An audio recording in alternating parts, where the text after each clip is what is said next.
So here we are at the Sylva Vista Waterfall property, and the drive you're seeing cuts in off a parish branch, which allows you to see what a gentle road is cut in and leads down to the waterfall.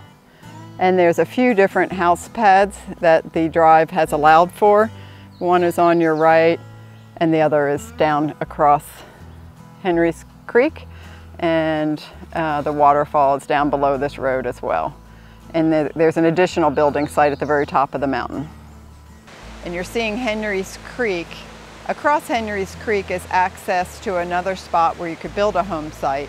And up to the left, you're going to see the large footage of the waterfall. So here we are at Sylva Vista property at the magnificent waterfall from Henry's Creek, which comes down in the center of this property, which is quite unique for waterfall property. And you've got wonderful natural plants, native plants here, rhododendron, trillium, a magnificent place to call your home.